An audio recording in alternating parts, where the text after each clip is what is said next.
the home. Don't you love this forced vacation we're all having? We are so happy. Oh, we are so happy. So, what did you wear today to be on your sofa and watch TV? Well, I have not stopped wearing clothes. So, even if I am stuck, I'm wearing my beautiful clothes. That's it. So I just returned from my garden where I was reading a nice book, and the weather is nice. So I have my hat on, and this is how I'm doing my show. It's a way to feel good and to make other people feel good. So because we're home, it doesn't mean we have to look sloppy. But the episode, it's about it's not about the garden, it's not about dressing, it's about a porch and how a porch was considered a stage for everyday life. Through history of the home and society various customs, porches have been the stage for from which people watched their neighbors. They kept updated with the latest businesses and basically was a another way of socializing. The word porch, the English porch, comes from a Latin word porticus, and it's an idea that was widely used in ancient Greece, and then it was adopted by the Romans. But the Roman built the portico with an overhang and columns um, as sustaining the porch. The pardon, as a sustaining the overhang. Anyway, the, in fact, if you see the picture on my screen, left on my right here, whatever, the only picture that I have, it shows a 1836 view of the Pantheon, because the Pantheon uh, is a good example of how the porticus was made. The photos is by Jacob Alt and is a public domain photo. And it shows the bell towers that were made at the beginning from the early 17th century to the late 19th centuries, which are not there any longer. But anyway, that's the way the portico, one of the very first portico, shows how they were made. The portico basically celebrates a high style and high aesthetic. And this way of building in front of the home influenced many, many cultures ever since. In fact, Buckingham Palace and the White House are two other a good example of how portico were used and were built. By early medieval times, British built their porticos with timber or stones. I think I need to watch this way. I need to turn this way to the camera because I think the camera sees me differently. Okay, maybe this way. Okay, so in fact, when the British built their stones or timber projecting out, it was a way to protect the worshipper, and they were first built for churches.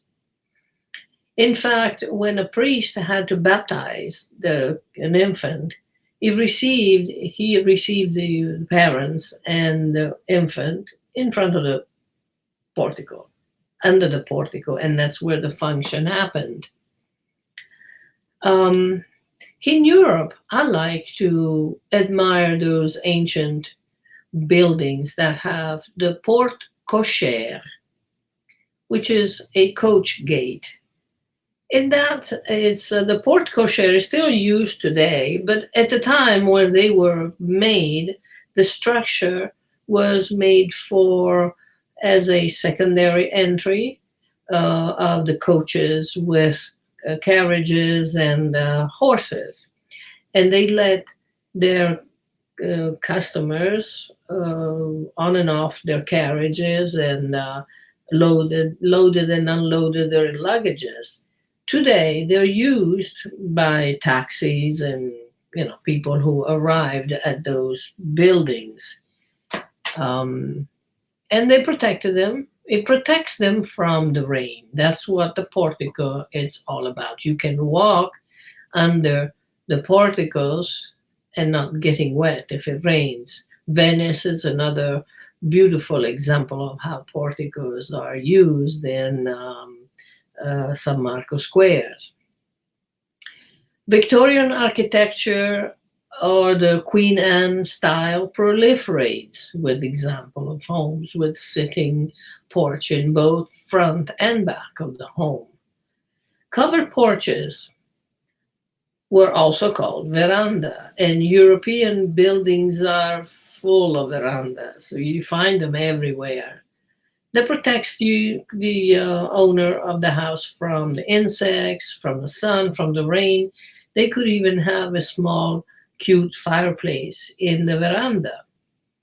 In open, so there were two types of porches. One was the covered veranda, one was the open porches or covered porches and open porches. They were both in front of the house. And they existed when people were friendly with their neighbors. And even they were friendly with casual passerby. And when they were naturally trusting each other. It was an opportunity to socialize basically and to get to know the postman and the milkman.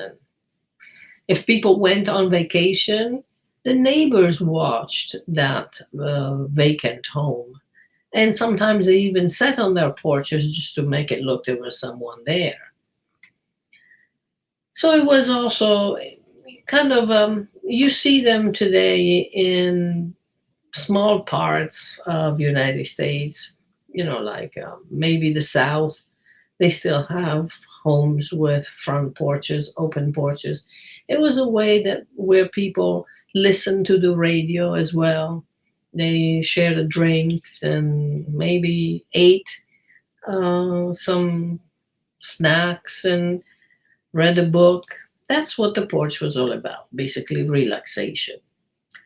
Today, the front porch has been moved to the back, to the backyard of the house. And that's why we call it open room, outdoor room. That's how we call it. And because in the outdoor room now we can have outdoor kitchens, outdoor fireplaces, outdoor TV, outdoor living room. It's everything outdoor.